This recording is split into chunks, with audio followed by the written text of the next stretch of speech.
Good evening, and welcome to the meeting of the Special Education Advisory Committee on March 3rd, 2020. I will be chairing tonight's meeting as we have regrets from our chair. I would like to remind everyone that this meeting is video recorded and streamed on the hdsb.ca website. I would like to ask everyone to please turn their devices to a silent mode and to log into the Crestron system. We will begin with honoring the land and territory. Halton, as we know it today, is rich in history and modern traditions of many First Nations and the Métis. From the Anishinaabe to the Aduwandaron, the Haudenosaunee, and the Métis, these lands surrounding the Great Lakes are steeped in Indigenous history. As we gather today on these treaty lands, we have the responsibility to honor and respect the four directions, land, waters, plants, animals, ancestors that walked before us, and all the wonderful elements of creation that exist. We would like to acknowledge and thank the Mississaugas of the Credit First Nation for sharing their traditional territory with us.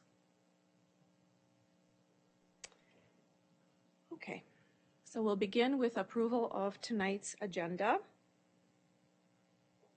Can I have a motion to approve? Diane, seconded by, Margot. No, somebody else. It was Lisa. Sorry, Lisa Cameron. Yes. Okay. Approval of our February 4th minutes. They were shared with you in advance of the meeting. Are there any errors or omissions? No. So motion to approve the minutes. Allison, and seconded by James. Thank you. Okay, so we'll move on to our action items. Tonight we have a presentation on the student census, and that will be made by Superintendent Robert Etoff, System Principal Mary Marshall, and Research and Accountability Rosanna Bashalia. Just to give you a quick background, so the census, it's an identity-based data collection that will take place. It is a little bit different from the Tell Them From Me survey, so the team's going to explain to you how that's going to vary and exactly what type of information we will be collecting through this survey. It's really to get at some more detailed demographics on the students in our school board. And interesting enough, Trustee L. Harrison, myself, and Deidre had a conversation a few weeks ago about this. She has shared some concerns with us. So is Deidre here tonight? I don't see her. Okay. Anyway, so we will learn about this and find out how it's going to, how this data collection is going to assist us in the work that we do. So over to you. Thank you. Great. Thank you. I'm going to start off and then hand it over to my trustee colleagues here as we move through the presentation, and I'll let you become acquainted with what it's all about, the purpose of it, and at the very end we want to build in some time because we need some feedback, hopefully from the group around the table that will help us during the implementation of this initiative. The student census is really all about getting a better picture and understanding of who our learners are in the HDSB. As you alluded to, we've taken part and implemented a number of different surveys over the years, asking lots of different questions to groups of kids and to parents and different stakeholder groups on a variety of different topics.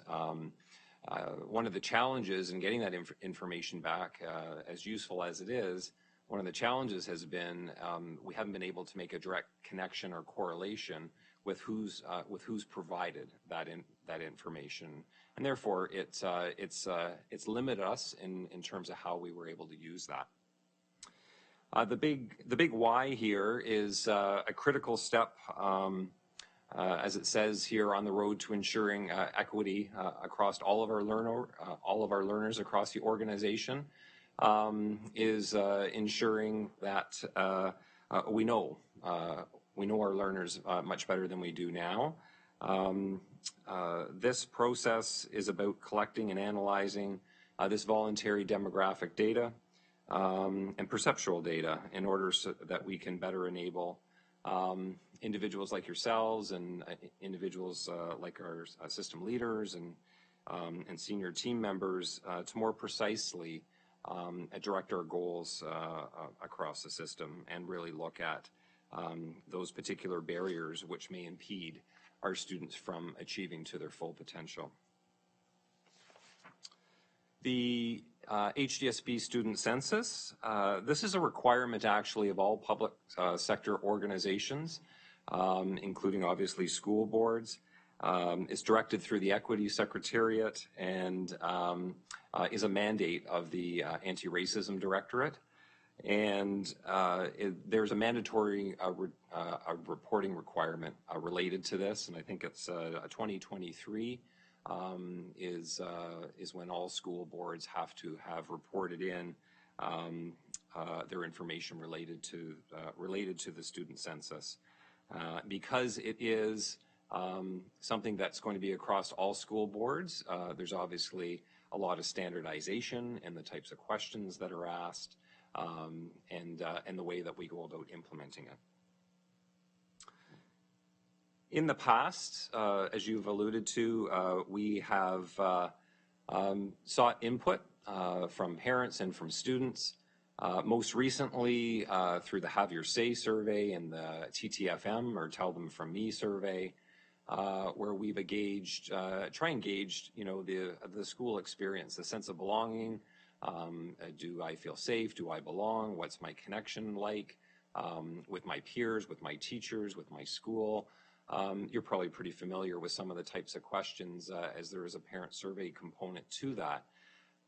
One of the challenges of that, of course, is it's anonymous. So we may know that 90% of our students feel a sense of belonging, but what we don't know is there might be a group of students, maybe a group of, maybe it's our LD students or one of our other groups of students with a certain exceptionality or of a certain race or gender. And their experience might not be 90%. It might be 30% in terms of sense of belonging. So that's the challenge. That gives a nice high level a piece to us in terms of how we're doing, but it doesn't really dig into the weeds in terms of how that relates to particular groups of students in the organization. Moving forward to the student census, you can see here that all students, one way or another, are going to be connected to this gathering of information. For students grades 4 through 12, that'll be done within the school setting with the students themselves. It is voluntary. We'll get into more information about that, about what the types of questions are and what they're connected to. However, we're certainly hoping that we can get as full of participation as we possibly can in that process. For our youngest students, our kindergarten to grade 3 students, the student census will be conducted with parents on behalf of the students. So the parents will actually be asked the questions about their students, and they'll be answering on behalf of them.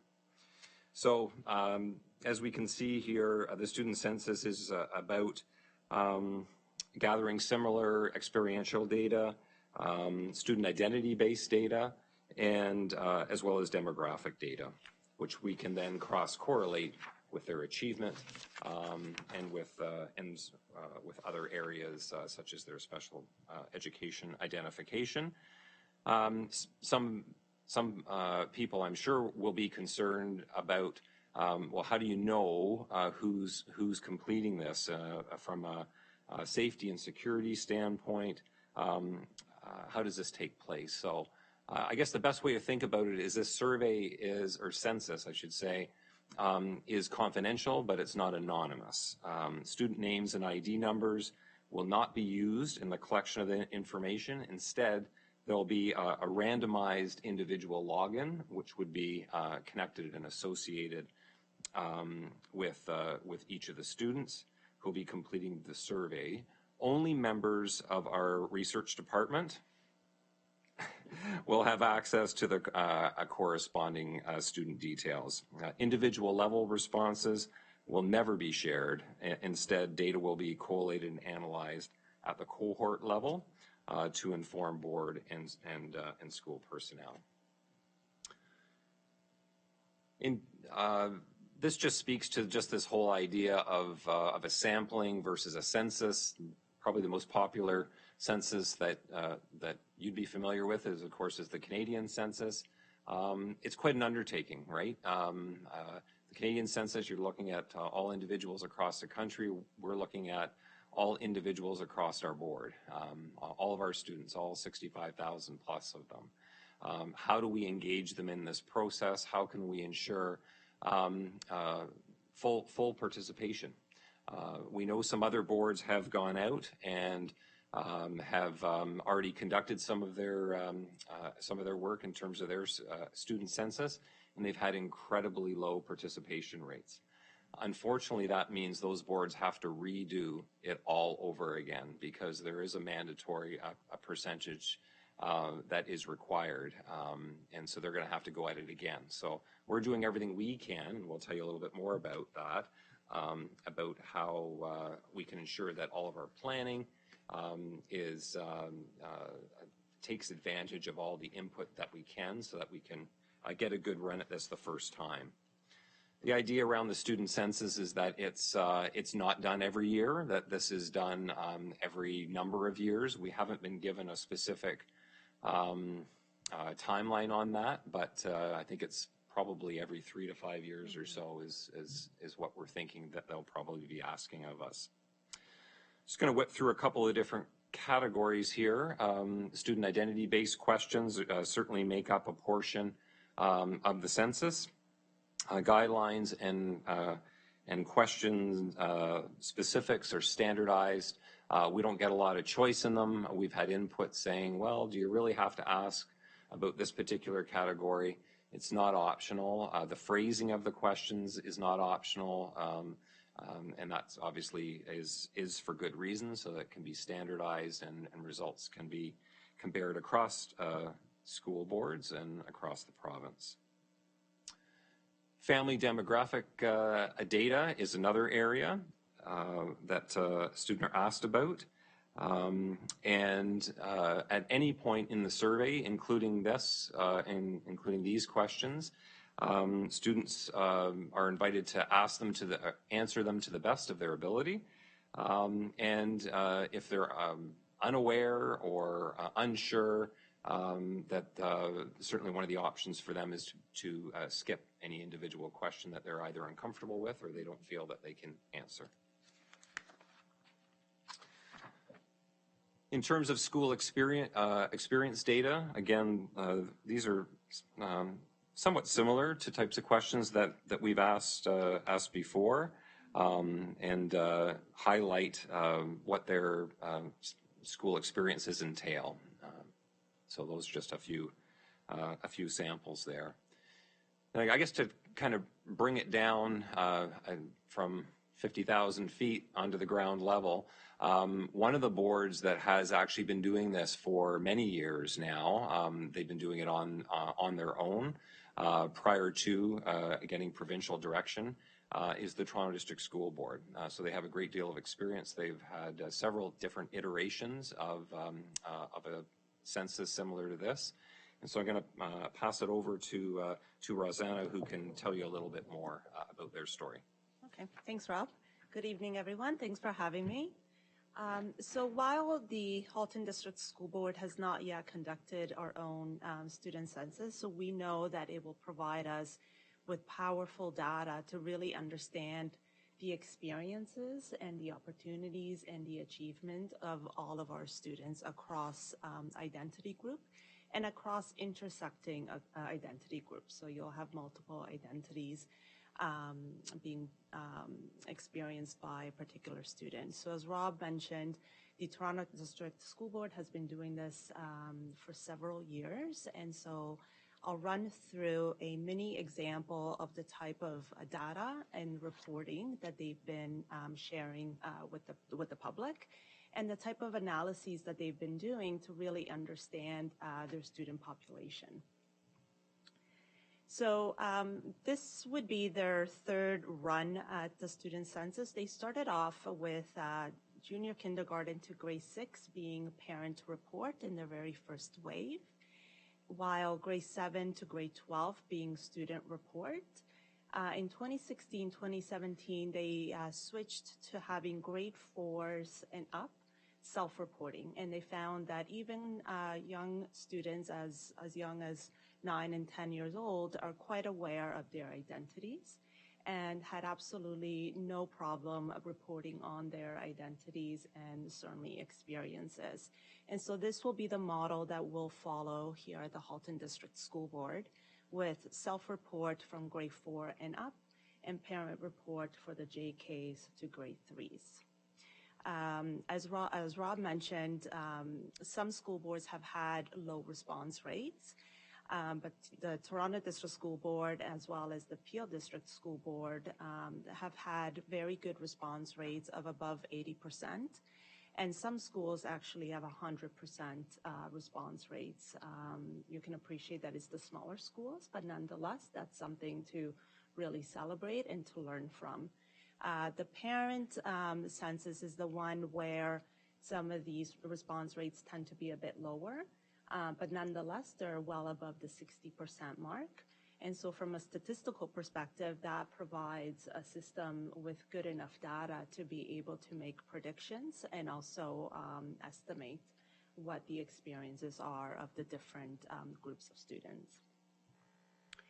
So this evening, I'll just walk through one of the reports that the Toronto District School Boards provides. They call them census portraits, and they're easily available on their website. So if you were to just Google TDSB student census, you'll find a number of reports like this for the LGBTQ community, for the Black community, for the special ed community, as I have shown here. So it's really a reader-friendly format to be able to share the findings with parents and guardians and community members at large. So this data here is actually from their 2011-2012 student census. So you might notice that some of the terminology may have changed. So from here, we can glance that they have 15% of students who have been identified as having special needs or special education needs, not including gifted, and 2% identified as gifted. They then break down that information across a number of identity groups. So this would be just an example of that disaggregation of data. So this is looking at special education status, gifted status, and non-special education status across race. And so on the vertical, you have the different race categories, Aboriginal, which is now we know is Indigenous, Black, Latin American, white, mixed, Middle Eastern, Southeast Asian, South Asian, and East Asian. And on the horizontal is the percentage of students who are represented in those various categories. And so you can see that the green and the blue, which would represent special needs and gifted, varies across racial categories. So for the Indigenous or the Aboriginal, as stated on the graph, we have 38% being identified as having special education needs, while roughly not even or close to 1% as gifted. And if we were to compare that with the white category or the East Asian category, you can start to see really the discrepancies that exist. So a question that might be worthy of ask for a system who is, preparing programs to increase equity across all identity groups is what might be some of the processes or the policies in place that would support this differential diagnosis of gifted and special needs across these identity groups. Likewise for experiences in school. So the green here represents students with special needs, the blue is gifted, and the white represents the population at large at TDSB. And this is self-report. for students grade 7 to grade 12 on 3 questions. I enjoy school, I feel like I belong, and school is friendly. And what you're seeing here is the percentage of students that endorsed all the time or often. And again, we can see that the green is much lower across the 3 different questions. So 55% of students with special education needs report enjoying school all the time or often. 63% report like they belong, and 64% feel that school is a friendly place. And so with having data that is not anonymous, but is rather identifiable and linked to administrative records such as achievement and these types of perceptual questions with identity-based variables, be special education status, disabilities, sexual orientation, gender identity, race, we're able to then really disaggregate and go deeper into our data to understand where the discrepancies are. It's loading. Just wait for the technology.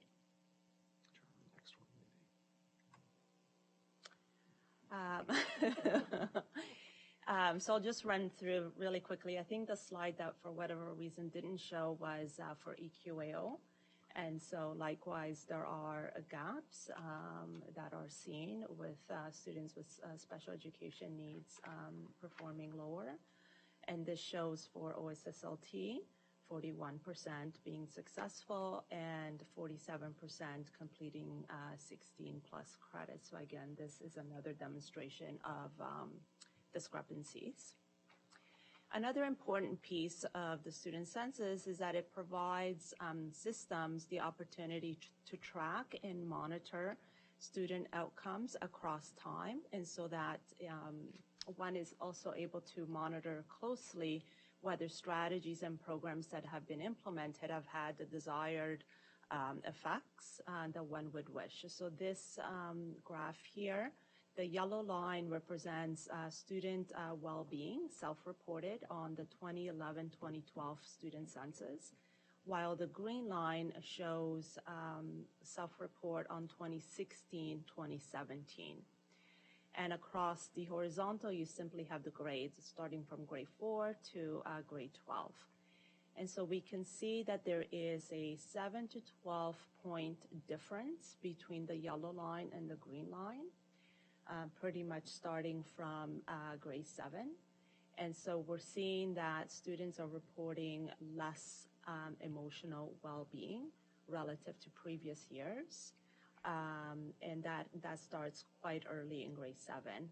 The reason that we don't have the grade 4, 5, and 6 for the yellow is because this is self-report. And the self-report, if you recall, was only gathered for those students in the 2016 year at the TDSB. You have a question? Sure. Take it now? Yeah. Yeah, clarification? Yeah.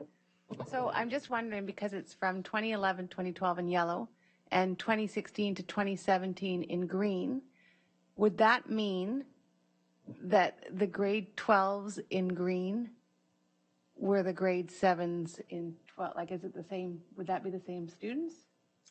I think for some would be, but obviously cohorts change, right? But I think what matters most here is the trajectory of the line, right? So all other things being equal, you're seeing that across the years and across the grades, there is a declining trend. Yeah, but yes, I mean, some of the cohort would overlap for sure. Another interesting piece is you can take this emotional well-being data and then you can cross-correlate it with student identity. Right. Yeah, so what the TDSB found, I think in their last census, was some of their highest achieving students by racial category, I think it was South Asian. South Asian.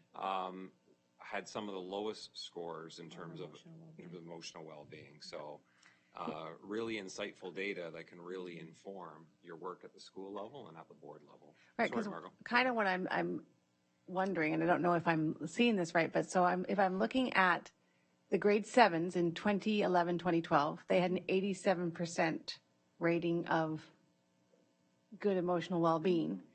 And those same students who would now be in grade 12 in 2016 and 2017 reported 60%. So like, I don't know if that's what I'm supposed to look at or... Yeah, I think Right, do you there's, see what I mean? you can look at it multiple ways, right? So you're trying to make a comparison within groups, right? Where you're saying, let's track the grade 7s all the way to grade 12s. This is a comparison across time, right? And certainly the cohort, there would be overlap because it's not as though school boards change their entire school population every year. But there's new students coming in as well. So it's not as though the grade 12 would only comprise of the grade 7 students from the 2011. Yeah, thank you. Mary? Thank you. So you've heard a little bit about why we're doing this census. You've heard a little bit about the types of questions that are going to be gathered. You've seen the power of the data and how it can be utilized to inform system and school level planning. And what we'd like to take you through now is some of how we're operationalizing this process in Halton, so you can get a sense of the undertaking for next year when we implement this with all of our students. So as you can imagine, there's census of this scope is quite an undertaking, and so there's been a working group in place within Halton here at the system level who began work on this in the fall of 2018. And Rosanna and Rob and I co-chair that committee, and on that committee there's representation from a variety of departments, including school programs. Of course, Assistant Principal Sean Marks is on that committee, as well as an IPL from Student Services. School programs, I already mentioned. Information and Communication Technology. Our privacy officer is part of that working group. And we also have communications, thinking about how we're reaching out to the community and communicating our plans. And finally, we have school administrators at both the elementary and secondary levels. So it's a broad cross-section, including instructional program leads who are on the ground in the schools. And when we think about our students with special needs, that group of IPLs work closely with Principal Marks and our team to think about types of accommodations, and we'll talk a little bit about what that's going to look like. So that working group has been responsible for the development of the plan, the coordination of the information, securing proper software to run the census at a system level, and will also be responsible once the data is collected to develop the report backs. So the portraits that you saw from TDSB, part of this team will be responsible for the communication and the development of that under Rosanna's direction as our lead research officer.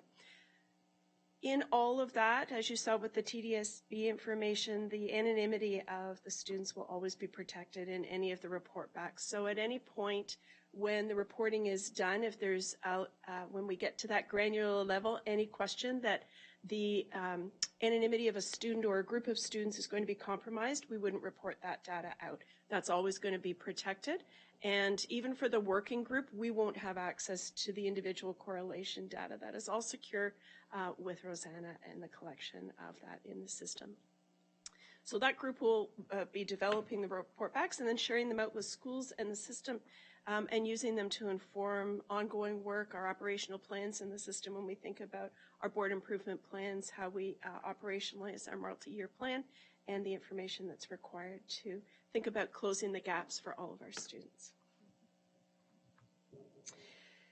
Some of the considerations that the working group looked at as we were considering the implementation of this census with students with special needs, particularly with the software selection, was whether or not the software was going to be compatible with any assistive technology devices that were currently in use in the board, so that students who are using those tools can continue to use those tools and access the census through those tools. The software that we have purchased to run this platform is very powerful. We'll be able to do that. We'll be working with Principal Marks to iron out some of those specifics and get some manuals in place for staff in our schools as they're thinking about supporting students. We also know that this software is completely compatible with Google Read and Write. So it's seamless. Students will be able to continue to use Google Read and Write as they access the census and complete the census online. So both of those are really powerful and were important pieces as we thought about the tool that we were going to be using. We also want to think about the accommodations. So any accommodations that would already be in place for students as they carry out their regular day, that's going to be their regular process for the census. So the staff really who are working in schools with students are the best to make those decisions. And so it'll be a case-by-case decision as to what tools will the student be able to access in order to be most independent? Because again, we want to protect their privacy. We want them to be able to have their voice, and we want to really ensure we get as much information from their perspective and their identity about how they are experiencing school. We'll also drill down and look at individualized options for students when we think particularly about students who may have some more complex needs and what that looks like. And that will be on a case-by-case school level decision. And so when we get to that point, working with administrators and the special education team at each site, those decisions will be made in conjunction with practices already in place for those students when we think about how we gather information. So we don't imagine in any capacity a one-size-fits-all. We always want to individualize for the students that we're working with.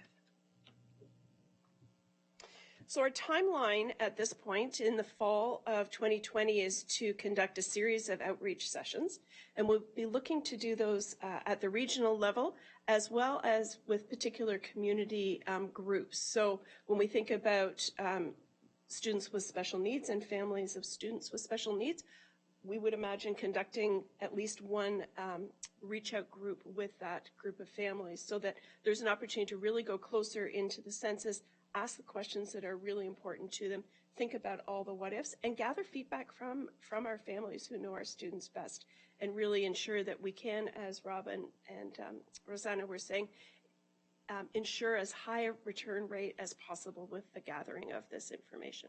So those outreach sessions will be planned this spring. They'll be mapped out and announced early in the fall next year so that our families can plan to participate, and there'll be plenty of opportunities for them to do so. In conjunction with those outreach sessions, there will also be online resources and communication materials that will be produced and sent out to families through our school messenger system to keep everyone abreast. Much of this work is also going to be translated into multiple languages and posted on our Student Census external facing website, so families will be able to access that information. And I should say as well, the census itself will be translated, and so that students and or families for K-3 students can always reference a translated version if they would like to while they are responding to the survey. So that's the prep work in the fall and our reach out to the community. Already a number of our internal working groups, so our Equity and Inclusive Education Steering Advisory Committee have had a couple of go at this survey already to hear a little bit about it, and they've provided feedback to us as well. Our plan right now is for a winter-spring dates to be confirmed, implementation next year, a full census with our students, and again, as you see there, K-3 would be the parent response, and for our grade 4 to 12 students, we're looking for students participating in the survey to the best of their ability. Okay, so we're going to kind of turn it back over to you. As we've mentioned, obviously a critical piece of this initiative is getting the participation of the families and of the students. Number one, just to provide the most accurate picture possible, but also to meet the expectations and guidelines associated with school participation levels with the census itself. So in order to do that, we've got a couple of questions that we were hoping that we could get the group here tonight thinking about and providing some input.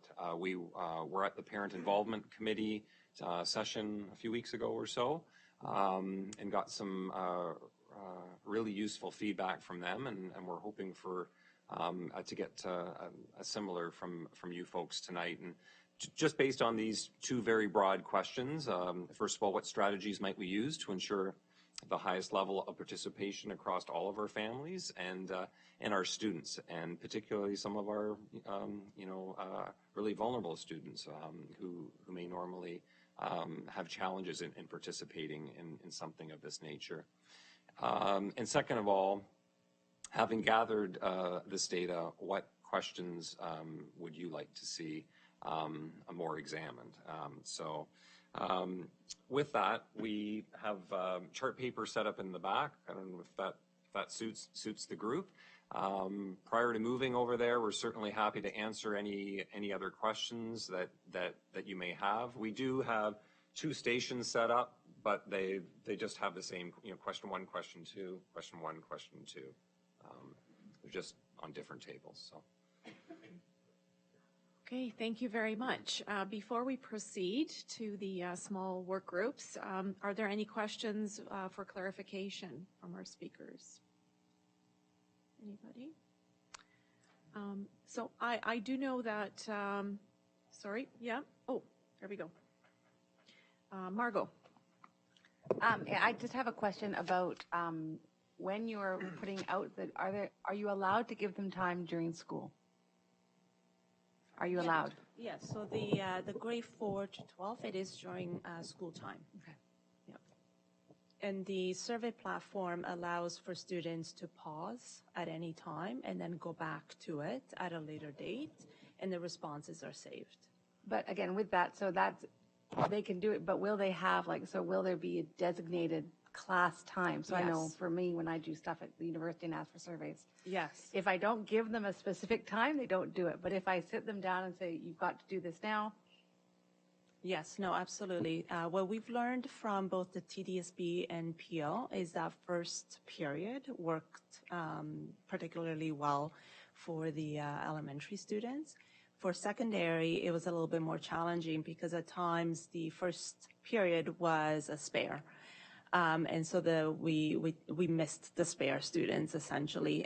But this is where working with the school administrators will be able to identify the scheduling that will work best for schools. And so, this is not a QAO. This is not, the questions themselves are standardized, but the administration is not. So what that means is that for each school, we're able to allow flexibility so that the census is being conducted at a time that is best suited for students and for the school. Allison? Yeah, hi, thanks. Question related to one of the categories you looked for under the identification is disability. Mm-hmm. Is that's going to be self-identified disability? Yes. So for children who may be on an IEP but haven't been identified, mm-hmm. or who perhaps feel uncomfortable with their label, mm-hmm. How is that going to be determined to be accurate? Mm-hmm.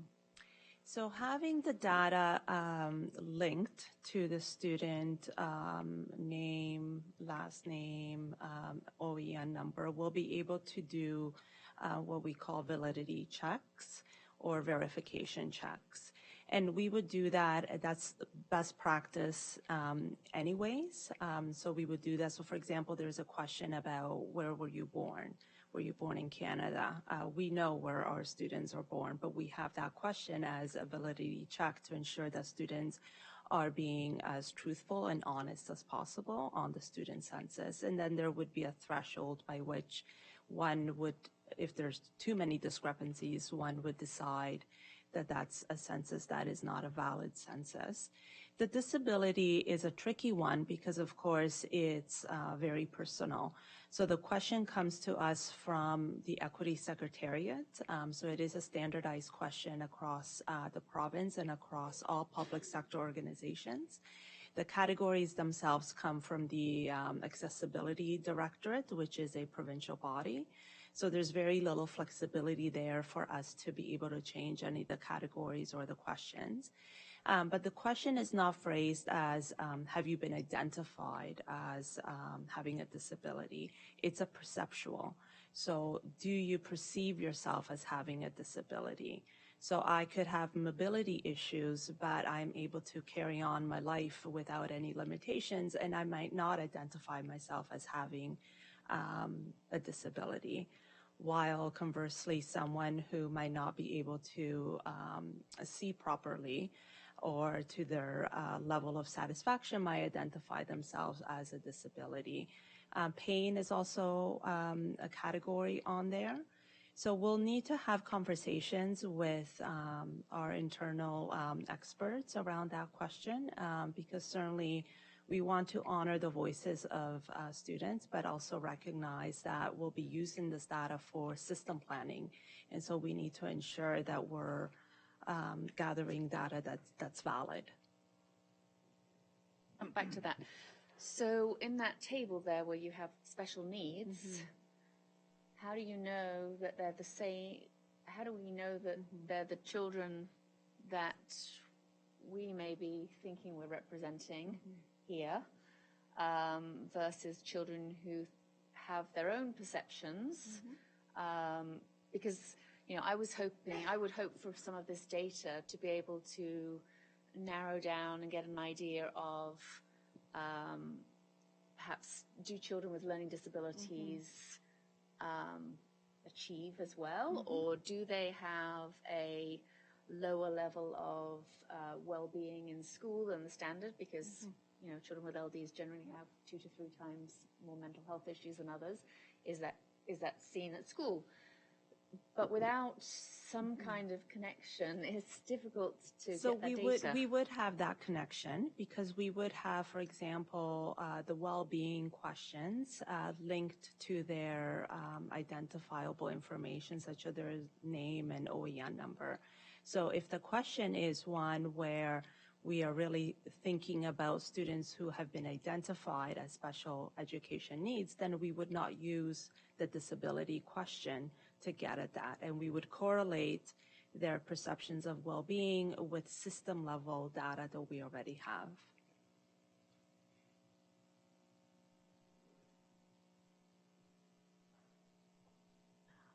Okay, I'm not seeing any more questions. Oh, Lisa? Okay, Lisa. I'm just wondering, how long will it take for average to complete the survey, or the census, sorry? And is there an opportunity to take a break, time out, and then come back to it? So for the younger students, the grade 4s and 5s, my experience with the Peel District School Board is that it took a full period. The secondary, it took about 45 minutes, 30 to 45 minutes. Students with exceptionalities sometimes needed lots of breaks. And so 10-minute chunks, break time, recess, then another 10-minute chunk, break time, recess. And for some students, it was even too much for one day. And so it spanned across multiple days. So it's, again, very flexible, and we've invested in a software that would allow us that flexibility.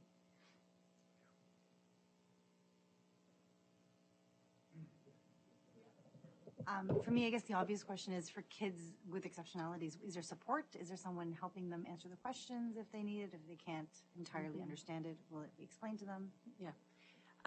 So we encourage educators to really be mindful of student privacy.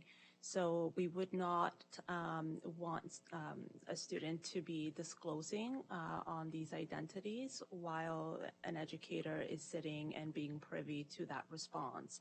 So what we've done is we've developed a number of resources for educators where we essentially list best practices.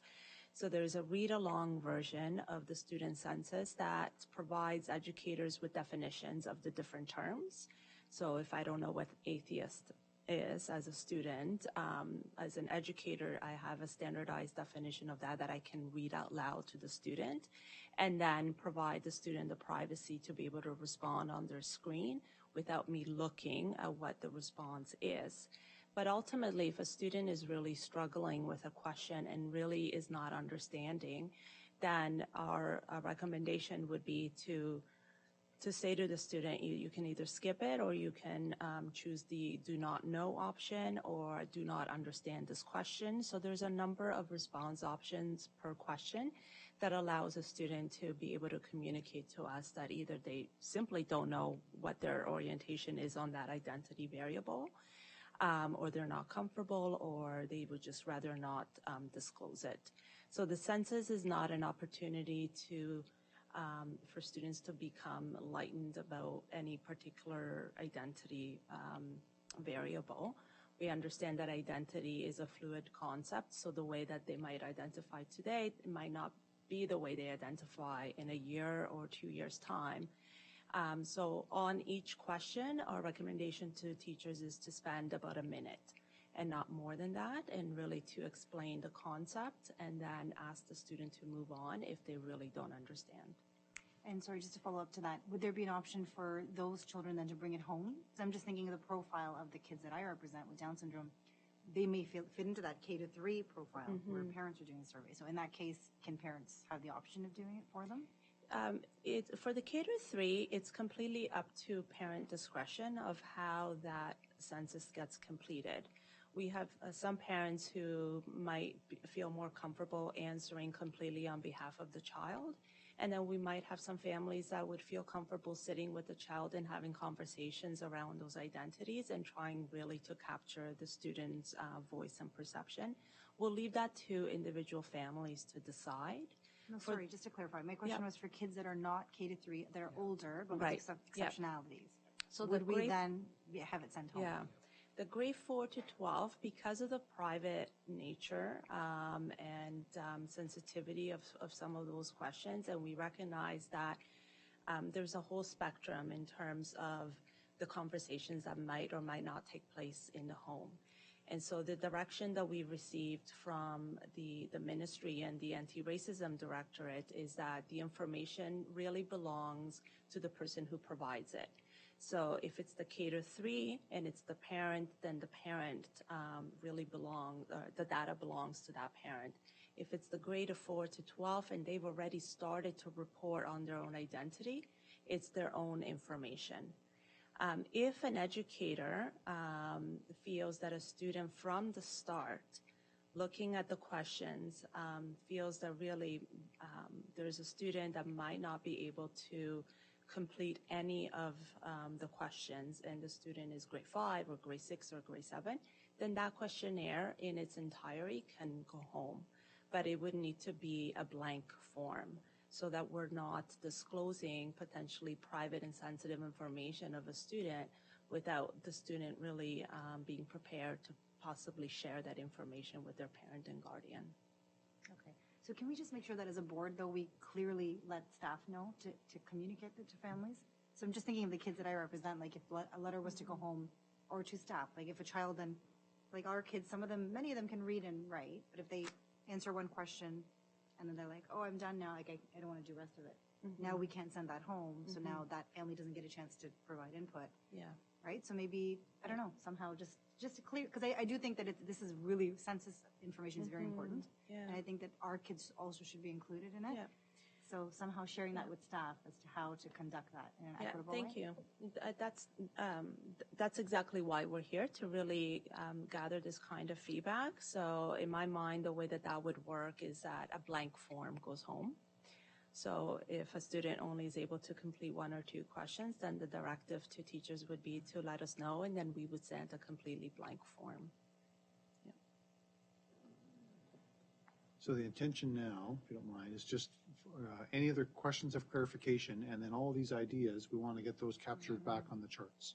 Yep. So anything else to clarify before we go back there?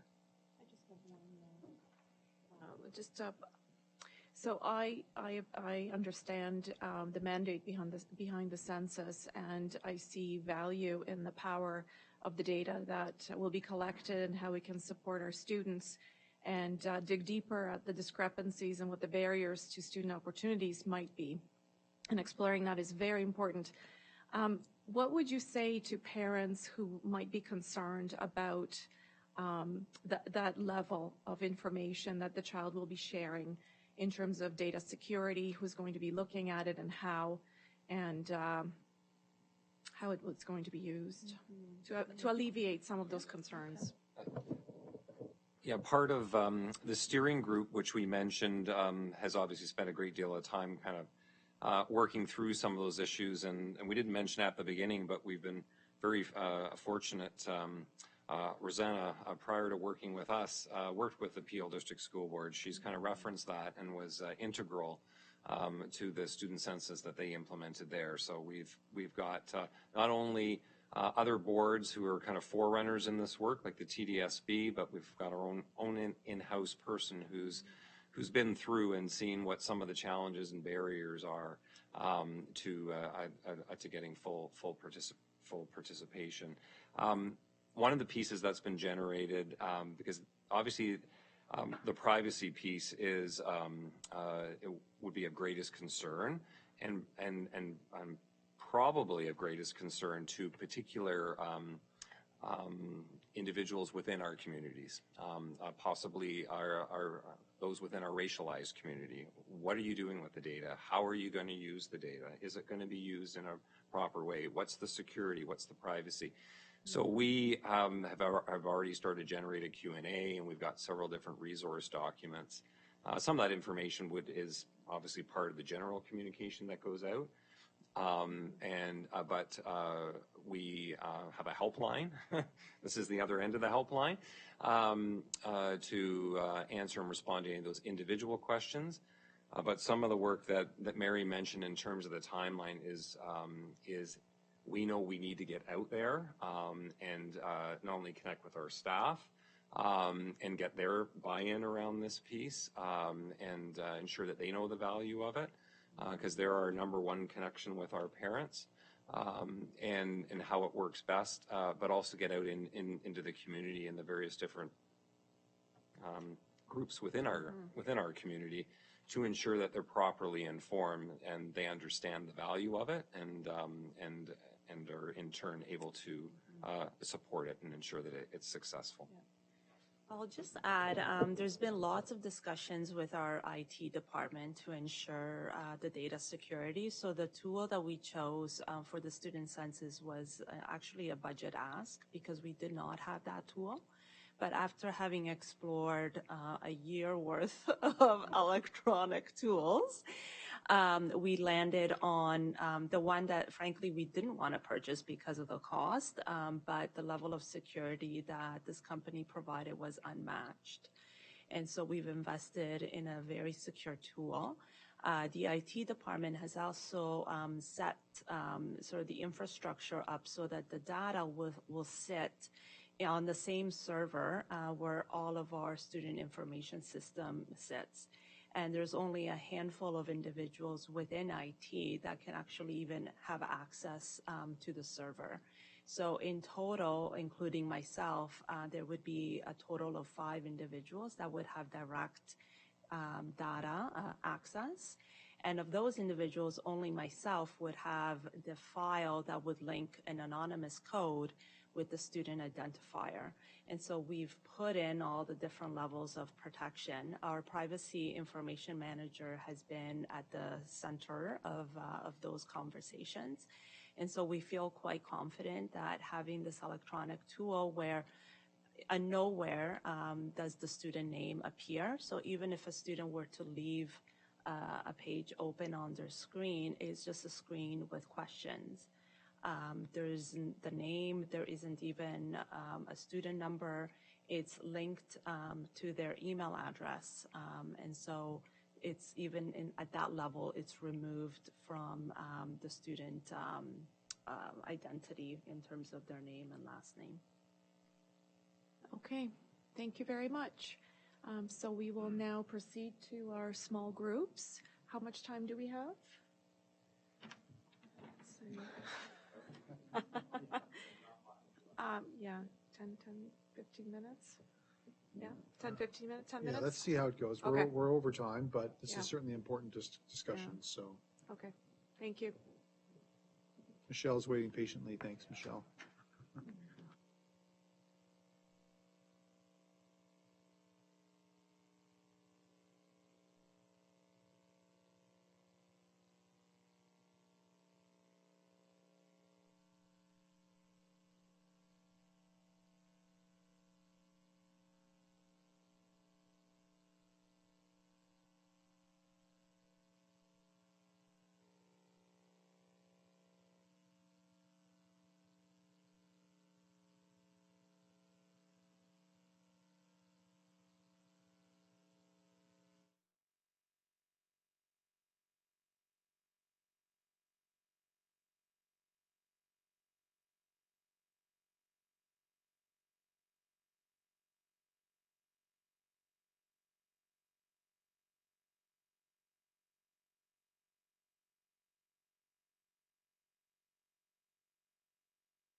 Much to our presenters, Superintendent Etoff, Principal Mary Marshall, and Rosanna Bashaglia for being with us tonight and providing a really detailed presentation on the student census that we will be undertaking in the fall of 2021, spring 2021.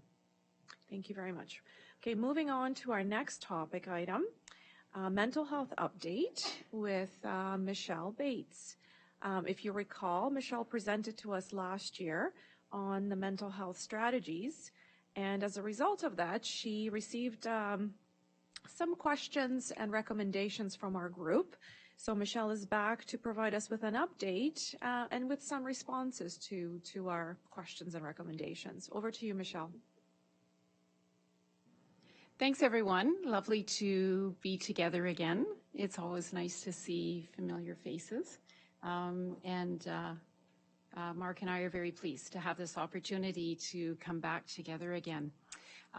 Mindful of the time, what I have prepared is a conversation with you about some of the specific action items from our yearly action plan. I believe that you have had a link of that, a link to our yearly action plan. Is that correct, Lorna? I'm looking at Lorna. In the agenda, was it linked, or can we link it? May we link it? The action plan for 2019-2020 has a number of items that we have committed to undertake in this academic or school year. And as I'm mentioning, I would like to highlight just some of them. In particular, it's because I think they're of particular interest to you as a SEAC committee, and also because they link to feedback that yourselves gave to Mark and I a year ago. So the first thing that I'd like to share is that our action item is to develop a plan to increase staff awareness, skill, and practices for meaningful parent and guardian engagement when their child has a mental health concern. How we plan to do this is focus groups with parents and focus groups with staff. We are currently in sanctions, so we are not able to move forward with the focus groups with our staff. However, we have been able to move forward with our planning for focus groups with parents. I would like to acknowledge and extend a thank you to Lisa and to Allison. They were two of a total of 10 parents who came together either in person or by phone to consult with myself and our research consultant to help inform us around what would effective parent focus groups actually look like. And so we had questions like, what are logistics that we should be thinking about? How should we be advising parents, letting parents know about these opportunities? What should the focus groups actually look like? What could be the questions we could be asking? And I have to say that parents gave us really great information. So the plan going forward is that we're going to offer a series of parent focus groups. Some of our parents have offered to kind of like host a parent focus group. So, for example, Allison, through her connections with her association, would like to invite a group of parents to come together and have a focus group with us. Certainly Lisa is also interested in doing that with the group that she represents.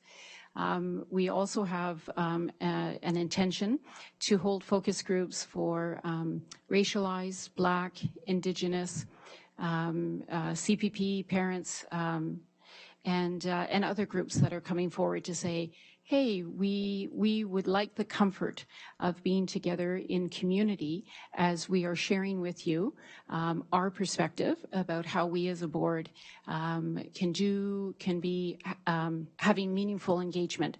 The other really significant information and feedback we got from parents was they were concerned that our focus was only in situations where a child had a mental health concern, and they asked us to broaden the parent focus groups to include well-being, with a clear indication that we needed to separate out those groups.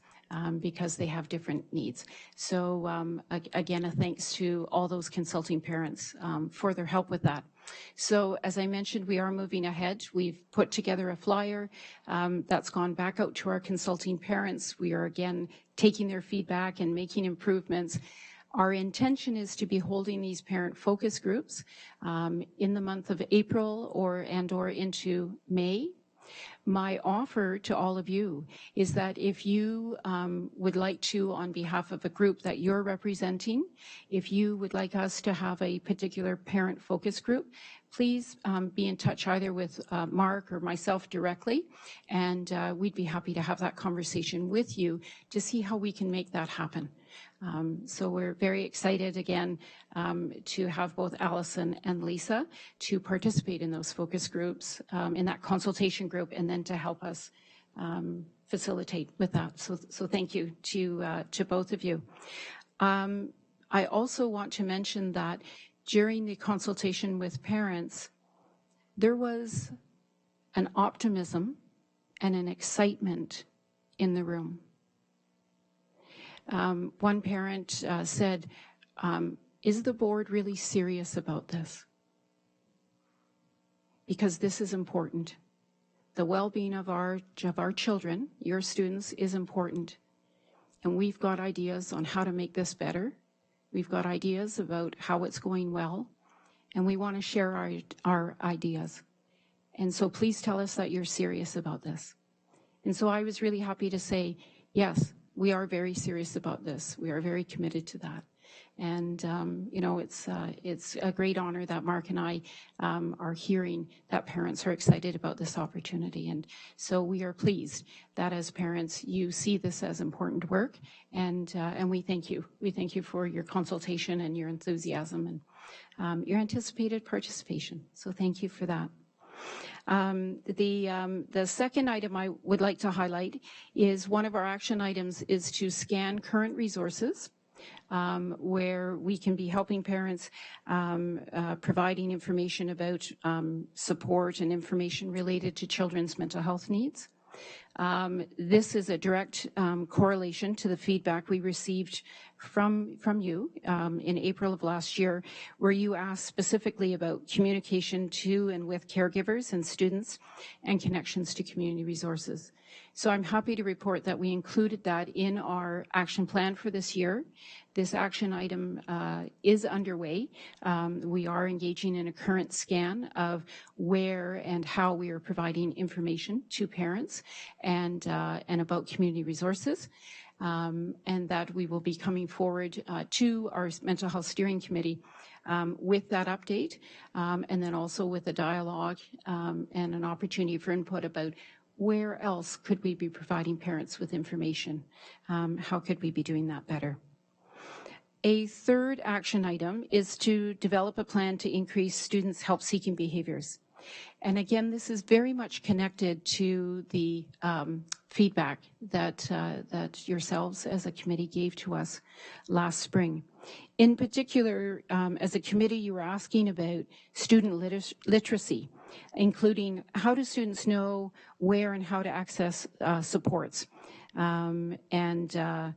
So I'm pleased to say that the work we've undertaken in this regard so far has been that we have partnered with our student senators, our student trustees, our student senators. Our student senator, who's a rep on our committee, was very actively involved, and she got us time with a group of interested students. We met after school one night and began to gather input from students about what is help seeking. How would you like to know about help seeking? What would be helpful? And those kinds of things. The students had great questions and they had great suggestions. Subsequently, student senators have expressed an interest in holding focus groups back at their schools to broaden the consultation with students, again with the aim of gathering more information. Those student focus groups are on hold while we're in sanctions, but we certainly do have a plan. Our research department, Rosanna, is going to help us with that, and those students will be supported both by myself and someone from the research department to do those focus groups. But I think it's a great opportunity to highlight the engagement of our youth and how important they see this particular topic.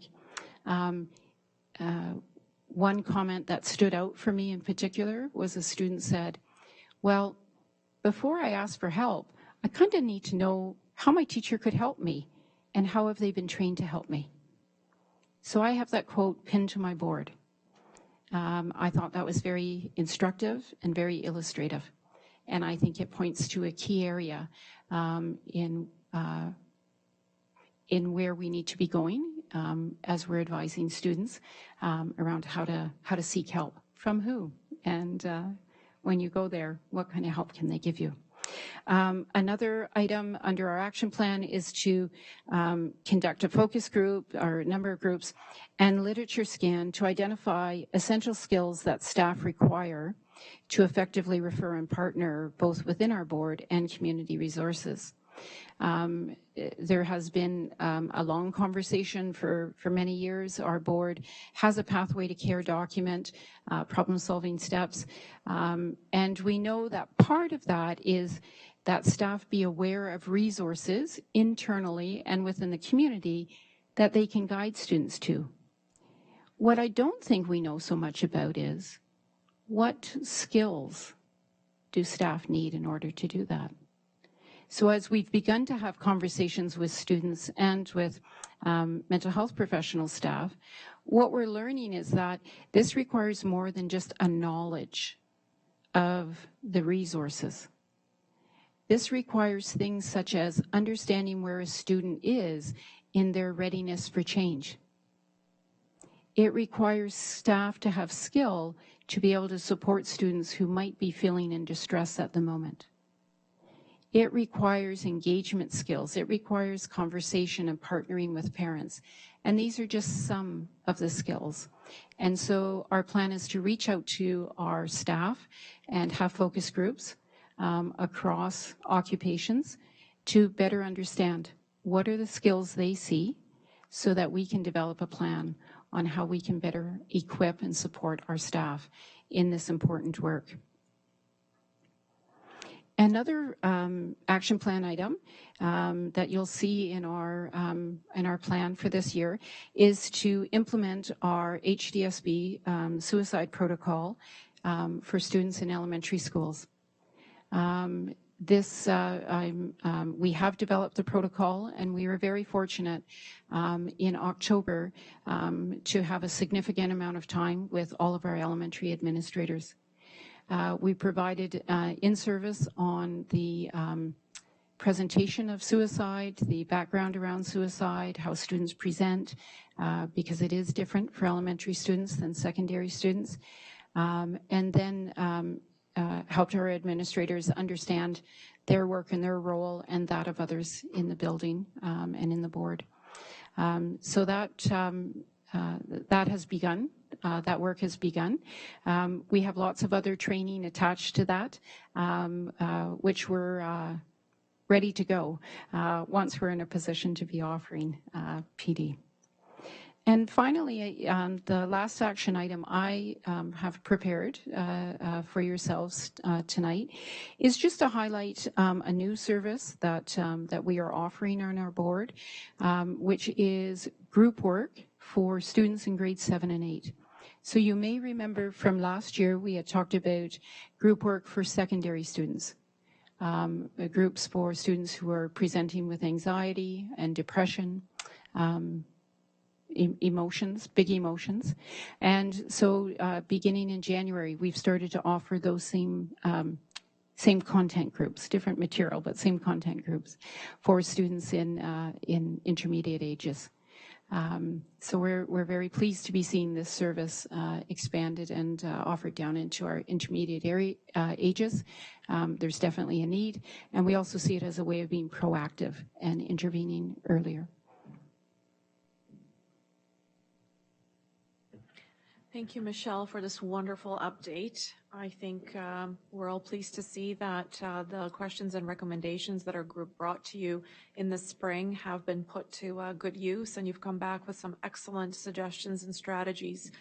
I always say that schools are often the very first place where a child is identified as having a mental health issue, and it's important to support our students, but also our staff and equip them with the necessary skills. So your team is certainly doing that work very well. Are there any questions for Michelle?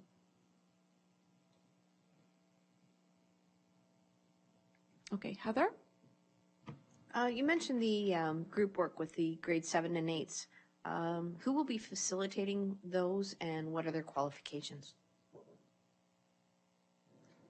So the groups that we're offering in our intermediate ages, so grades 7 and 8, they are being run by our CYCs. So they are diploma prepared. Some of them are university prepared. And co-facilitated by our mental health worker and high school social workers who are prepared at a master's level. One of the significant training opportunities coming through School Mental Health Ontario has been in structured psychotherapy. So our mental health workers have been attending trainings such as cognitive behavioral therapy. Those offerings have now been expanded to our other social workers, many of who have taken up that opportunity. Any other questions for clarification? Lisa?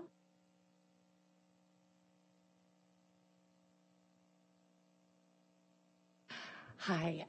Thank you very much, Michelle, for the presentation tonight. I just have a question with regards to what is happening now. If a student is in crisis now, what is the protocol? What is the procedure? Is it the CYCs that intervene, or how does that work?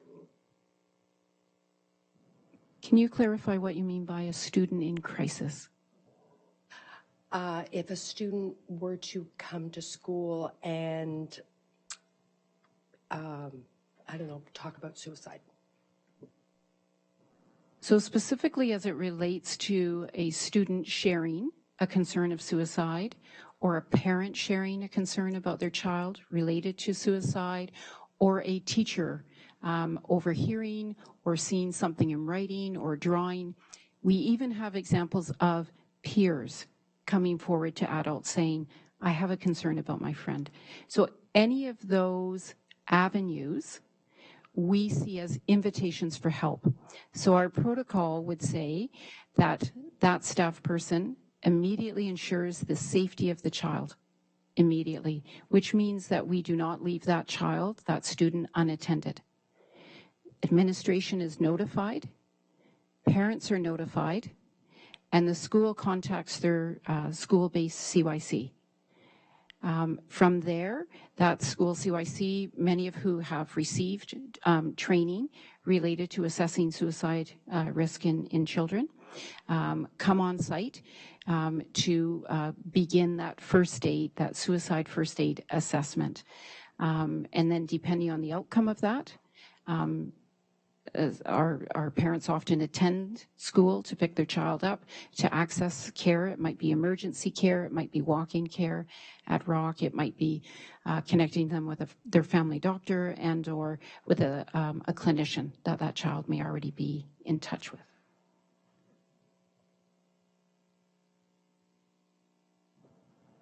Okay. All right, Michelle, thank you very much. And we look forward to learning more from you as you evolve your work. Thank you.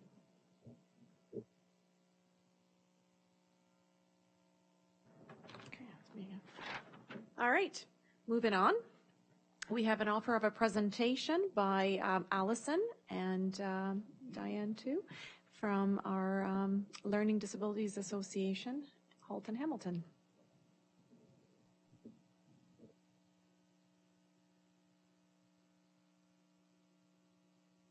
All right, well, thank you very much for having us here and letting us tell you a little bit about who we are and what we do.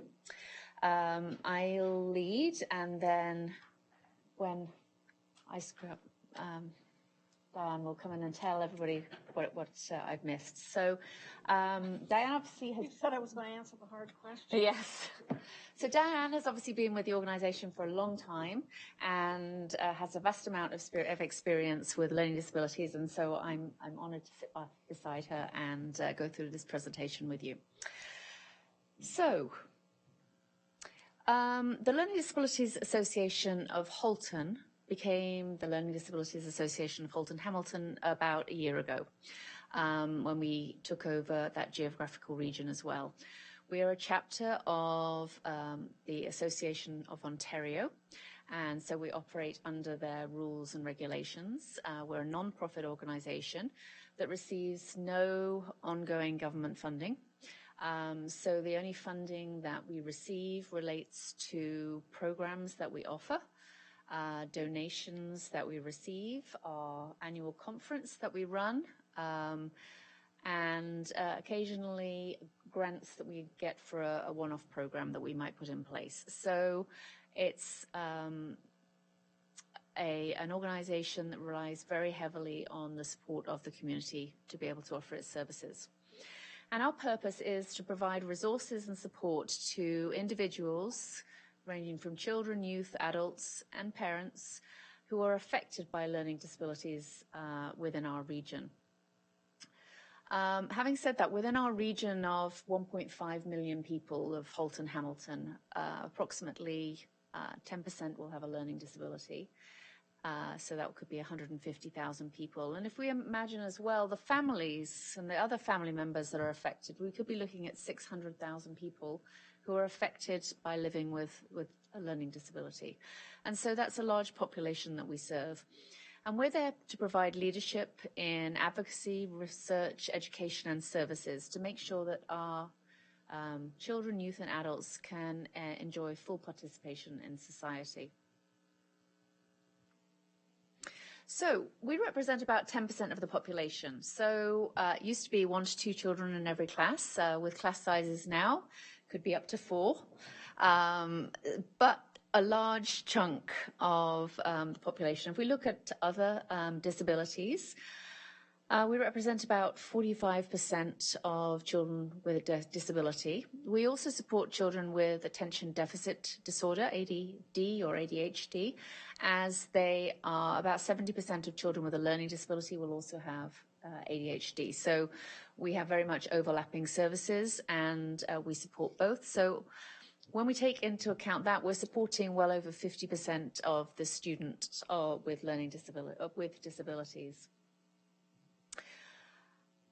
Learning disabilities have a very clear definition. In order to be diagnosed with a learning disability, an individual must have average to above average, i.e. gifted intelligence. So anywhere from average to gifted intelligence is the population that we're serving. Obviously, as a disability, it's lifelong. And it generally shows up in children, can start to be diagnosed at around about 7 or 8, and is usually seen when performance at school starts to fall. So a child that may have seemed bright and lively and doing well in the early years, the pressures and the academic expectations that they're now under at school are causing their own coping skills and strategies to start to fail. And so we start to see some of the learning disabilities come more to the forefront.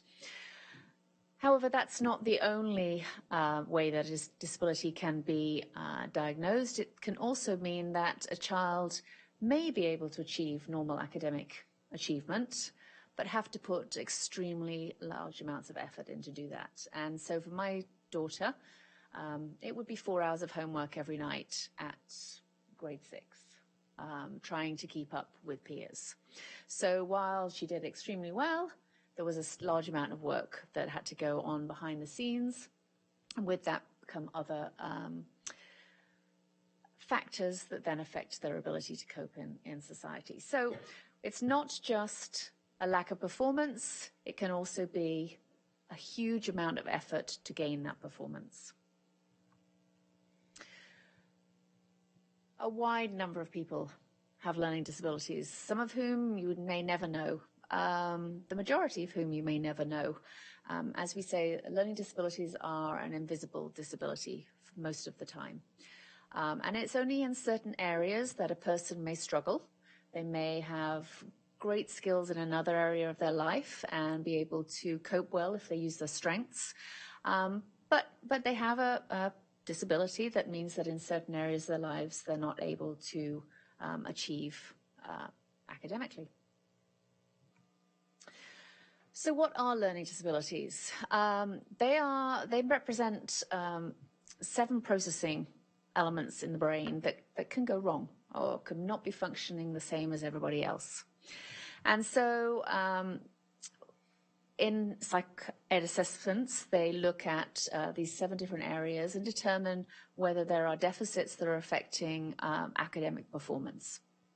So the first one is language processing, understanding and being able to express yourself using words. So perhaps if I had a language-based LD, my speech here today would be, maybe I would lose words that I needed. Maybe I would not be able to find and retrieve the right word that I wanted to say. Or perhaps you listening here to me today would have a language disability and not be able to hear that word in the same way as I'm pronouncing it. So that's a language-based learning disability, the inability to understand or express information in a verbal format using words. Visual spatial processing is perceiving or observing and organizing visual information. And you may think that that's, well, maybe not really needed. As the parent of a child with a nonverbal or a visual spatial processing deficit, that means she's lost every day at school. She can't process any of the markers around the school that tell her where she is. And so every day at school she's lost. And every day she comes back again and is lost again. Other ways it can impact a child is in maths. We think of maths as a very cognitive, skills-based subject, but it's actually very visual. You need to read graphs, you need to be able to form an image of what's happening. Even reading can involve the forming of images in your mind as you try and understand what's happening in the story. And if you have a visual spatial processing deficit, that ability is lost. Visual motor processing. So hand-eye coordination, the ability to get your body to do what your mind is telling it to do. Sometimes we see children that we think are goofing around, constantly falling off the chair.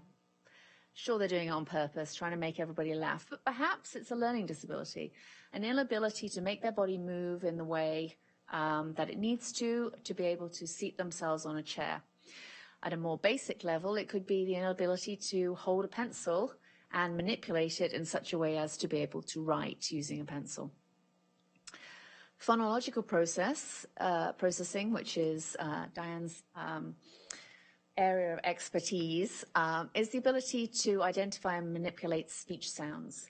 So one of the primary things that we need to be able to do when we're speaking and most often reading is to be able to recognize that a letter is linked to a sound, and that when you start to put letters together, you create sounds that can be blended together. So if we have k, a, t, that becomes cat. If we have b, a, t, it becomes bat. But if you can't tell the difference between k and b, you can't find the difference between those two words. And that is one of the primary indicators in kindergarten. If a child cannot rhyme, is an indicator of phonological processing deficit, which is one of the key identifiers of a reading-based language disability, so otherwise known, or used to be known as dyslexia, affects about 80% of our students. But again, is mainly due to the inability to understand the different sounds of children with learning disability. Have a reading-based learning disability. Yeah. They may have other ones as well, but that's one. Processing speed, again, affects a wide range of our students. So the speed at which they can take in information, use it, store it, retain it, get it out, is severely slowed. And again, it's a kind of a catch-22. Which comes first? Is it your inability to process the language, which then causes you to take more time? Or is it the fact that you're slow processing it on its own that's the disability? Regardless, we see majority of children with a learning disability have a processing speed deficit, which means they may need extra time, but it also has huge social impacts. So a child who has a processing speed issue may be in a conversation and their peers are moving along in the conversation, but meanwhile they're stuck at the beginning, processing what was being said right at the beginning. And by the time they add their answer, the conversation has moved way past that point and everybody looks at them strangely and wonders what on earth they're talking about. So again, can cause social problems for a child with processing speed. Working memory is the ability to hold information and do something and use it. And I have friends whose children have working memory deficits, and at the end of a homework session, they can really believe that they've got it. The next morning when they turn up at school, it's gone again, and they have to start again. And so that's, again, a challenging deficit to overcome. And then finally, we have executive functioning, planning and organizing. And this is one of the key areas where we overlap with ADHD, the ability to, it's a higher order function. It's the ability to take information, do something with it, plan what you need to do, and execute a task, come up with a solution to a problem. And so having a deficit in this area means that you may be late all the time. You may not be able to write a story, but make it flow in a sensible way. So this is a large area that we find, again, with our students. And bearing in mind that for most youth, executive functioning skills do not mature until about 25. We find that students with learning disabilities may not be until at least 30, and even then maybe at a lower level than students who don't have executive functioning difficulties. Did you have a question? Talking about the processing speed, does that also include you can think the information, but you can't get it out in the way that you're thinking? Yep. It means listening to what you're saying, taking it in, doing something with it in here, and then thinking about what has to come back out again. And for anyone who doesn't have that difficulty, that's immediate. If we go back to one of Dr. Rick Lavoie's videos, he explained it as, and this is American, so the question was, who was the first president? And the child thought, okay, who? That means that's a person, so that's past. The first president, oh, that's the guy that lives in the White House. Now, the first one, who was the first one? And by the time they get that organized in their head, as he explains it, and can say, I've got the answer, all the other kids have gone to recess. Because it takes so long to get it done. So learning disabilities affect a wide range of skills at school. And each of those academic skills can be affected by multiple learning disabilities.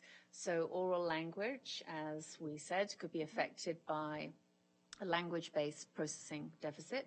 It could be affected by processing speed, a number of different issues, executive functioning, organizing your thoughts. Writing could be, again, executive functioning, processing speed. It could be your inability to have working memory and remember what you're supposed to be writing about. And social skills get affected by all of them, pretty much. If you are a child who struggles to read, if you are a child who can't speak in the same way that everybody else does, if you're a child that puts your answer in 5 minutes after everybody else does, who falls off the chair at inappropriate times, you struggle with all social interactions. Visual processing is a large one for students. 97% of communication, 93% of communication is body language and tone. If you fail to read the 55% of communication that is body language and verbal cues, you probably don't know what's going on. And so these children struggle with social interactions and making friends and well-being and enjoyment of school. So what are the strategies that we can use for students with learning disabilities? Well, we know that these disabilities are not going away, but we are very fortunate in that our students are bright to gifted and have bright to gifted intelligence. And so if we build on their strengths and we put resources and strategies in place, we know that they can be successful, as shown by people like Richard Branson, Albert Einstein, those people that are put on at the beginning of the show. But we need to find things that are adapted to their individual strengths and needs. Our students are not homogenous. Somebody with a reading disability is very different from the next child with a reading disability. As I mentioned, learning disabilities are often complex with multiples, so a strategy you put in place for one child may not be appropriate for another. We need... Yes, sorry. I think it's key to understand that because we cannot clump our students with learning disabilities into one group because they are each absolute individuals and they can be different themselves from day to day. So there's an awful lot of individualization that is needed for our students in order for them to be successful. So some of the things that we need to do is give them specific skill instruction. So if we have a child at grade 5 or 6 that's reading at a grade 2 level, we need to do whatever we can to help them learn to read. We need to teach them to advocate for themselves. They, as I say, they are bright. They have a possibility of good careers. They need to be able to learn to ask for their accommodations and for the supports that they need to be successful. Obviously, the school board and it does and need to provide appropriate accommodations. And one of the key things is early intervention. The signs of, particularly of a reading disability, as I said, a child in kindergarten that cannot rhyme is very likely to be at risk of a learning disability. And if we intervene then, we can potentially stop the severity of the learning disability and teach them strategies and teach them to read and teach them to overcome their issues. But if we fail to take that gap, if we fail to recognize it early, the gap widens and the ability to decrease the gap lowers. So the intervention early is an absolutely critical piece of what needs to take place for our students. So there are a lot of characteristics that I'm going through them here for time for students with learning disabilities that have very little to do with their academics, but have a lot to do with the pressures that they're under. Continual failure, low self-esteem, low self-concept. They're used to getting low marks. And knowing that you're bright and continually getting low marks is incredibly demoralizing. Social and emotional difficulties, unable to fit in and not quite knowing why, developing a lack of motivation for coming to school, and mental health related problems. As I mentioned, students with a learning disability are 2 to 3 times more likely to have mental illness than the general population. 65% of girls with a learning disability will be in distress at school. And adolescent suicide, 50% of adolescent suicides involve a youth with a learning disability. So the consequence of failing to provide to the needs of our students who are bright to gifted and who know that they have potential can be devastating. To realize that they are unable somehow to achieve what they're capable of can lead to very serious issues. So I've mentioned these statistics, some of them anyway. 35% of our students will drop out of school without completing. 62% will be unemployed a year after graduation, and 36% will end up, of those in a correctional facility, will have a diagnosis of an LD. And if we remember that these are children from average to gifted intelligence, what a waste. So LDAH is here to help. And we do that in a variety of ways. We offer programming. So we have a very specialized program for children with dyslexia who struggle to learn to read. It's a multisensory program called Alton Gillingham. And it's a one-on-one, twice a week for an hour with a highly skilled tutor who's undergone 4 years of specialized training in order to teach our students. Students are generally with their tutor for 2 to 3 years in order to get back to reading at the grade level that they should be at. We have a Reading Rocks program, which is an early intervention program for struggling readers. So the children don't have to have a formal diagnosis of an LD to participate in this program. We run it in 3 sites in Halton. And they work one-on-one for 8 weeks, twice a week, with a volunteer tutor, and work on phonics, sight words, fluency, and build motivation. They set their own goals. They monitor their progress on learning to read. It's an amazing program. When you hear parents say that they had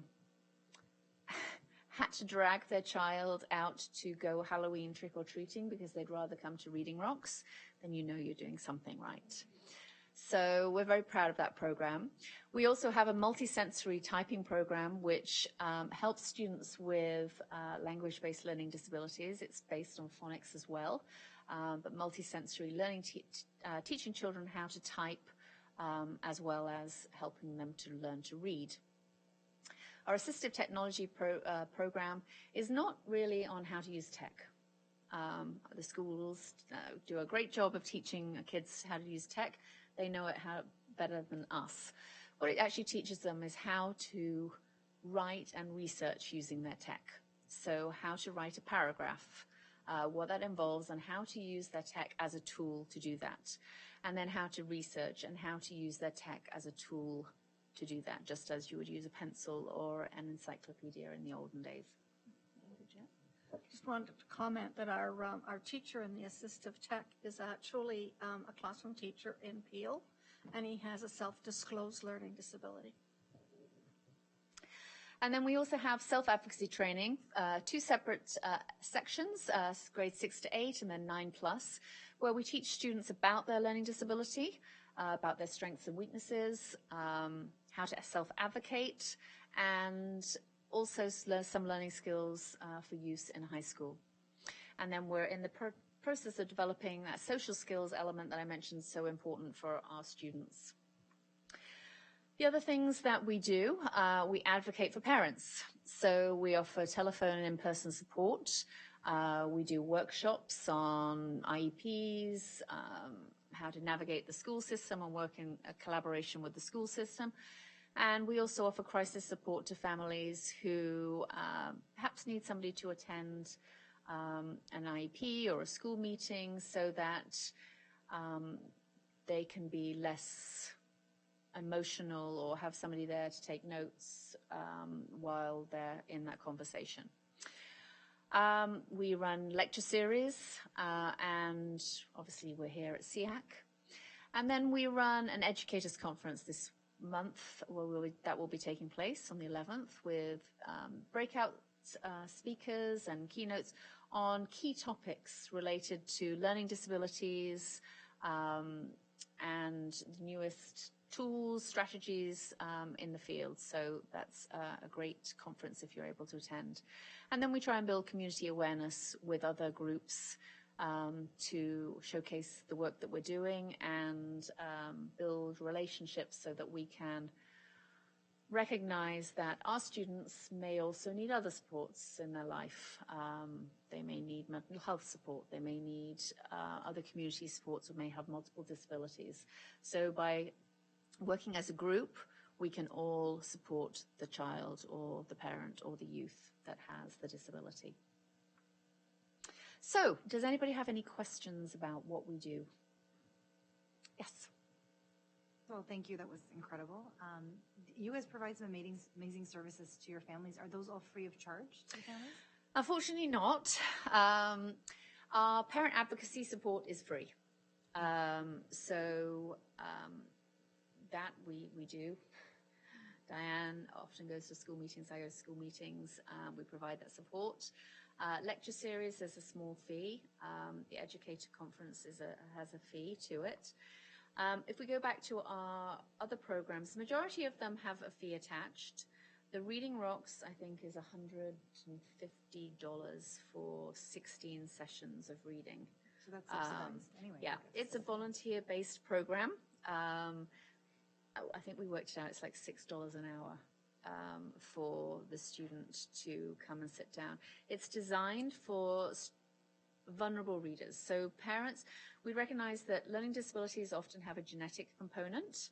And so a child who has a learning disability may also have a parent who has a learning disability who may not have achieved the employment that they wish to achieve, and therefore may not have the finances necessary to support the child. And so this program is designed to be the one that can support as many children as possible. So that one is a very low fee cost. Okay. All right, any other questions? Okay, well, thank you so much, Allison and Diane, for this wonderful presentation on the work of the association. Thank you. Okay, I think in the interest of time, we will keep moving on. I'm not anticipating any items for SEAC discussion or concerns, so if we can skip over that, or are there any? Okay, Lisa?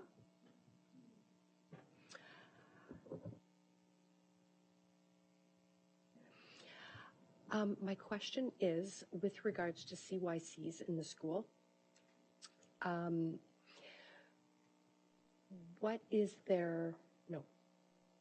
Who is accountable for the CYCs? By accountable, do you mean who supervises them, or? Yes. So they are supervised by our managers of professional services. So we have 6 of those. They have backgrounds in psychology, social work, speech pathology, etc. So they supervise all of our professional services staff, and CYCs are part of that group. Does that make sense? Okay, that's great. Thank you. But on a given day, there's schedule, and I'll just tell you why. I've heard from parents and staff members at school that they are finding that the CYCs aren't always where they need to be. And I don't know if that's because of they obviously have multiple schools that they go to, but I'm not sure why else that would be. Does that make sense? I think so. So maybe I'll try to answer it, and you tell me if I'm on track. So we have I might get the number wrong, I think 47 CYCs in the system, I think, around that number. And we have 105 or 4 elementary schools now. I lose track as we keep opening them. 108? No.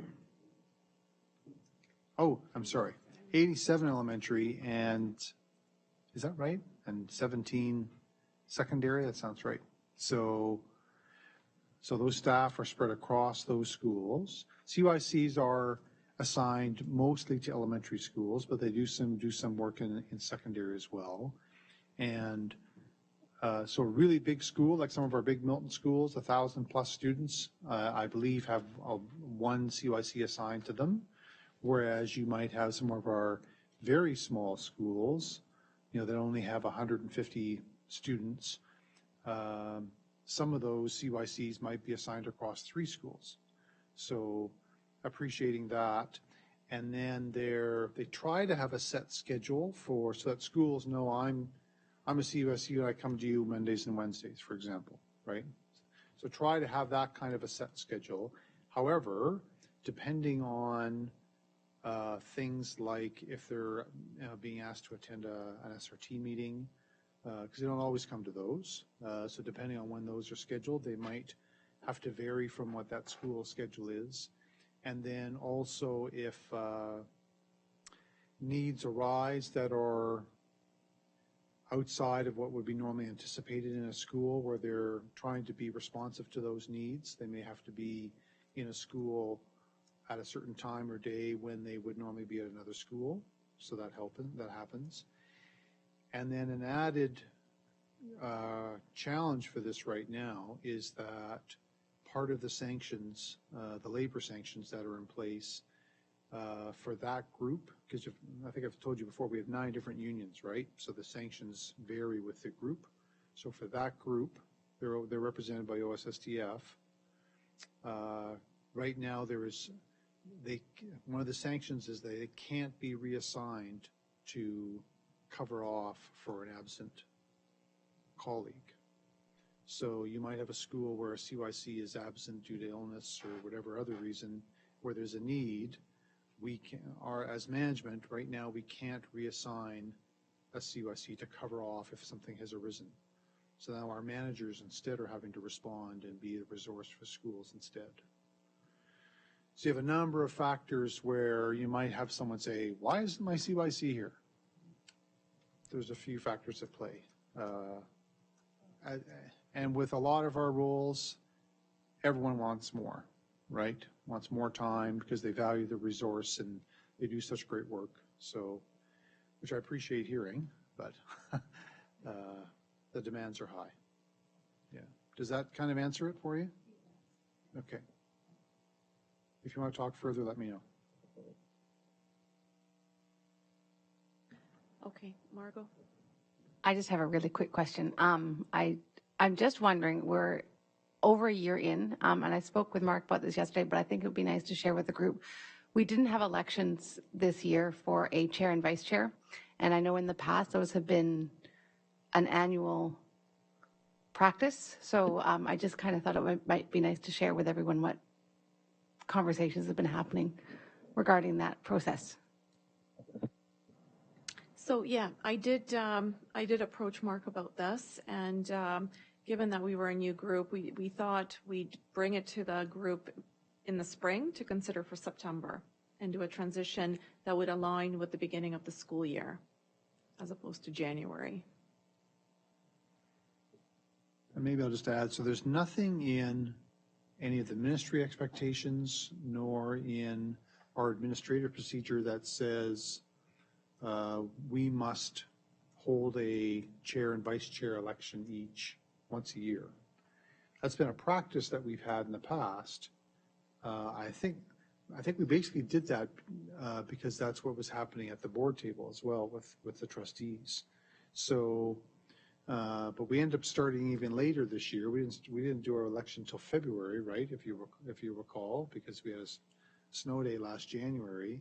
So it kind of crept up on us and came and went quickly. And then we kind of said, really, as a group, this group really functions on the school year, right? If we have turnover in representatives, that typically happens with the school year.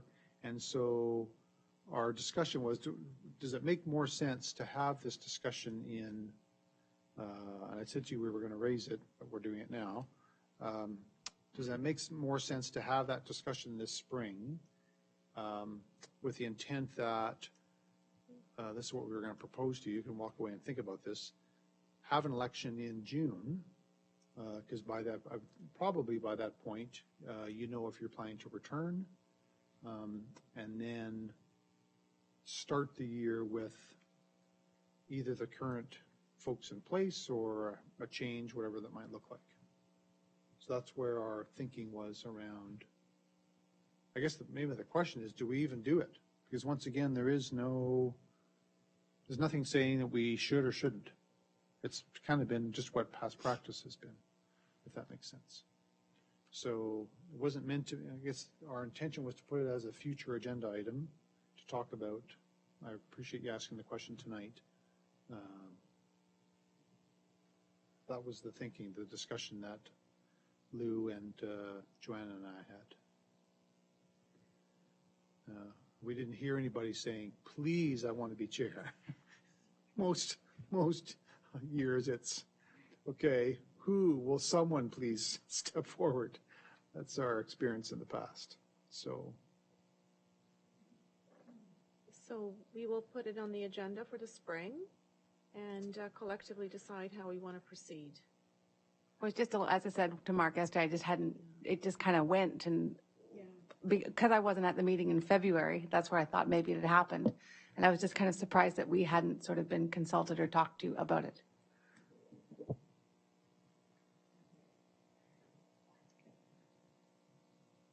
Okay, thank you. Moving on to superintendent's report, and in the interest of time, I'll ask for brevity and yes, any. Sure. I think maybe what I'll spend a little bit of time on just is the after-school skills development program. So we're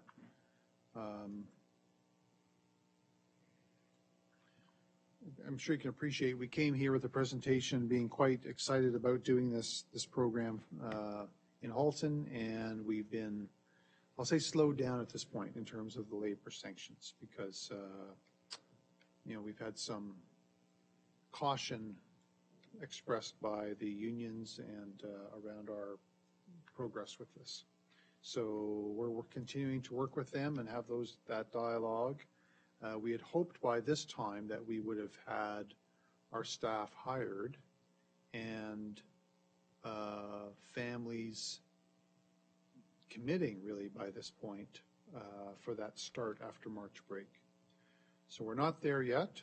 I hope we have answers soon from our labor partners in this work.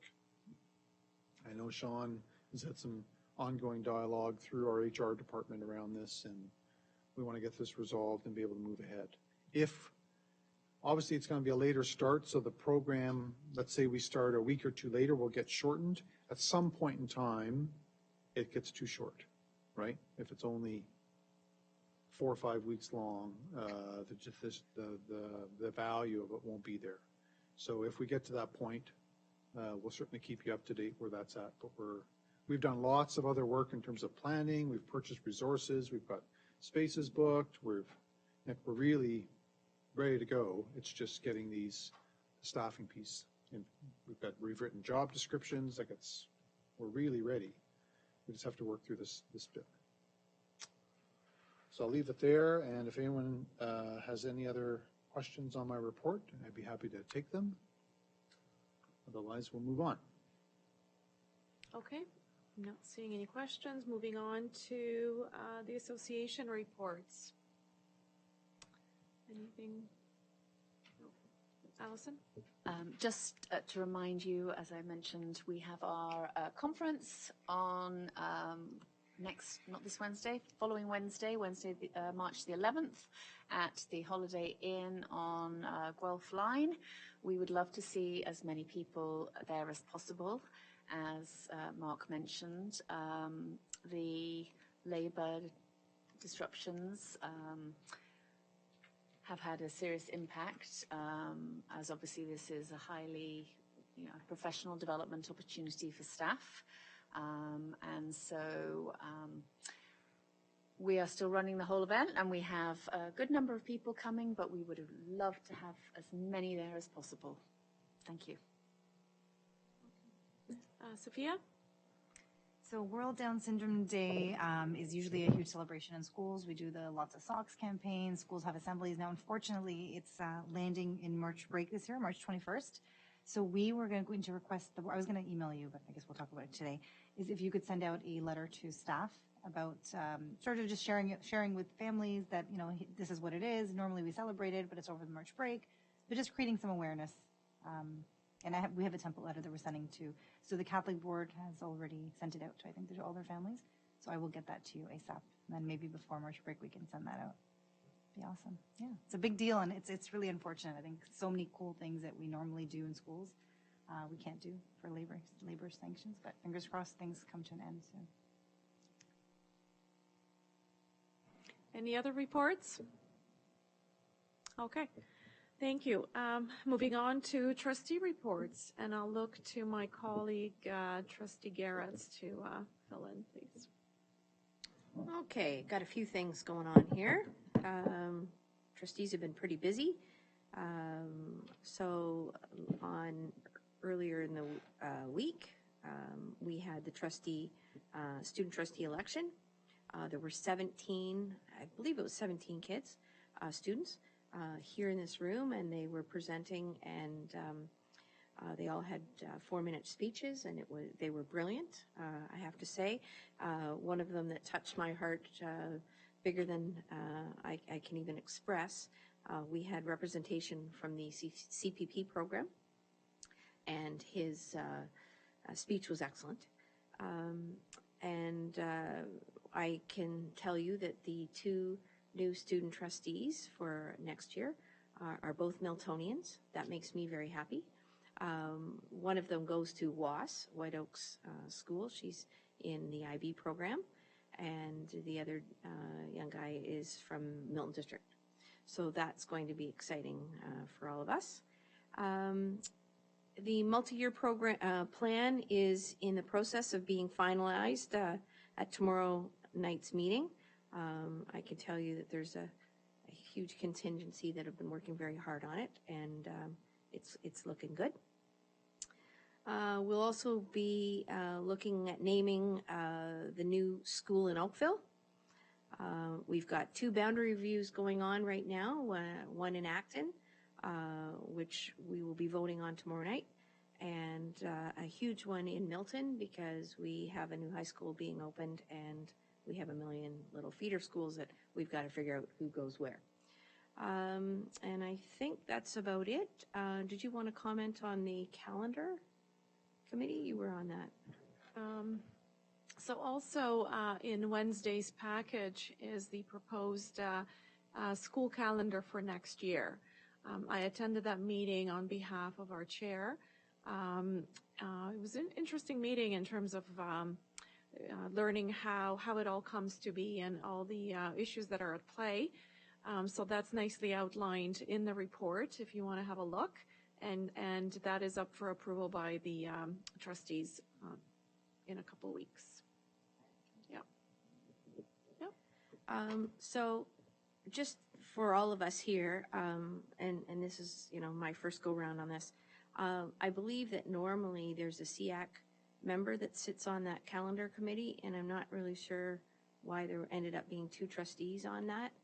And to be quite frank, I'm not really that comfortable with it. Yeah, so as I said, Lucille wasn't able to make it, and that was kind of a last minute notice. So I was approached and stepped in. Okay, I'm hoping that in the future that we can, if that was to happen, that we could, put it out to the SEAC members and get somebody from representation from this group instead of 2 trustees.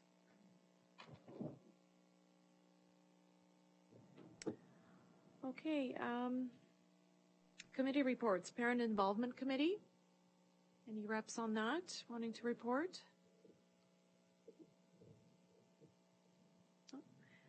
Okay, Margot, yeah, okay. Accessibility Committee, there I have nothing to report from that. Equity and Inclusive Education. We meet next week. Okay, great. Nelson Robert Bateman Integration Committee and Central Robert Bateman Integration, that would be, okay. I do the central one, and no meetings are currently planned due to the election. All right, so that's it. We have exhausted our agenda, and we will adjourn the meeting. Oh, one more thing, Mark? Sorry, I'll just mention about budget. We would normally start talking about budget in April. That's been some of our past practice. And the challenge is that we're going to have a second year in a row now where the ministry is signaling that the board budgets won't get released until the end of April. So some of us have been around this table for a while and done some lengthy budget discussions, as Diane chuckles. And I guess what we've come to is that we want to be productive, right? We've done past experiences where we've come up with lists and things we want to see and don't want to see cut, and then the budget comes out that says, well, there's no money for that anyway, or there's lots of dollars to do this or that, and then we've kind of come and said, well, then why did we bother doing that last month? Those kinds of discussions. And so where we landed and felt I think was more productive is where I came here and said, here's what we're proposing as staff based on what we now know about the dollars. What do you think? And so the challenge with it coming a month later is that it shortens the time frame for us to have those discussions here. So, and some years we've gone in, adjusted our meeting dates so that we could have those discussions line up with when the information comes, because we know that trustees want to hear your input in their deliberations. So I guess what I'll suggest is that we'll keep monitoring what our process is looking like. Roxana Nagoy, if you remember, she was here last year and did a budget presentation. She knows that we want to hear about the state of the budget here as well, and that we align our discussions here, whether it's with our regularly set meeting, or if we have to adjust or add a meeting, that we do that so that CEAC has the opportunity for input. So if you're okay with that, I'm bringing that up because when we talk about the agenda for next month, we will continue to hear from Roxana where we're at. I don't think she's planning to do a presentation to trustees until later in April. I think around the mid to late 20s, because once again, that's when boards are going to be getting that information. So it probably doesn't make sense for us to be talking about it until into that. So I'm seeing some nods around the room. If that's okay, we'll do that. So maybe I'll ask, so thanks again to LDAH for your presentation. That was a request from you that we, associations have the opportunity to do that. So asking, is there an association that's interested in doing a presentation either next month or I know you set the bar high, but either next month or in a coming month, so we can plan for, okay, this one will fit here and this one will fit here, that kind of thing when we're planning the agenda.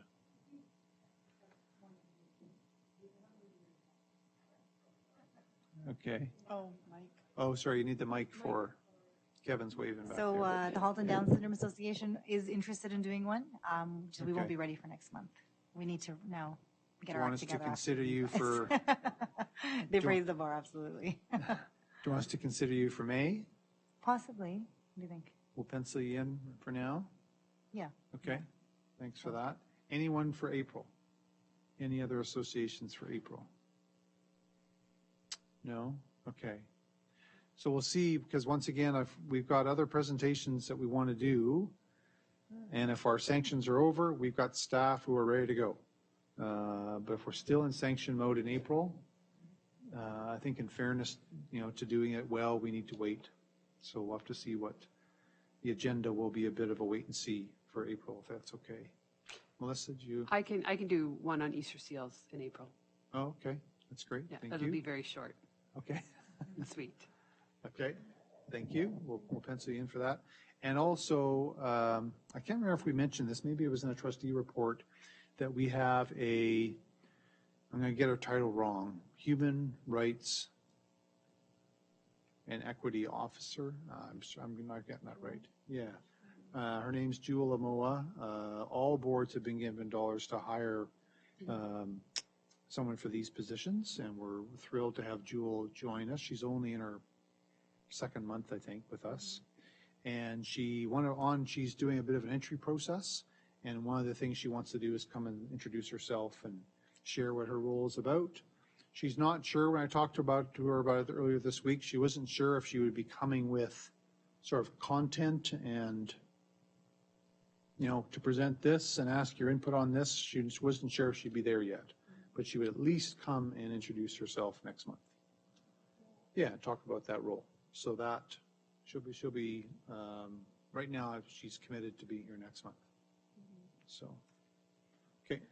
Just one final thing. I did want to elaborate a little bit on my role on the calendar committee in response to Heather's question and concern. So while I am a trustee, I attended that as a SEAC rep, and I attended it from the perspective of a parent and a SEAC representative, aligning myself with another parent in the room who was a PIC rep. And I did take into consideration things that I know might be of concern, including childcare arrangements when looking at, the extended weekends, when there is already a declared holiday and you're adding on another day, or, and a lot of the things are really outside of my scope of being able to control, but I did try to contribute as a SEAC representative, taking that into consideration. Okay, so we have exhausted our agenda, and I'll declare the meeting adjourned. Thank you.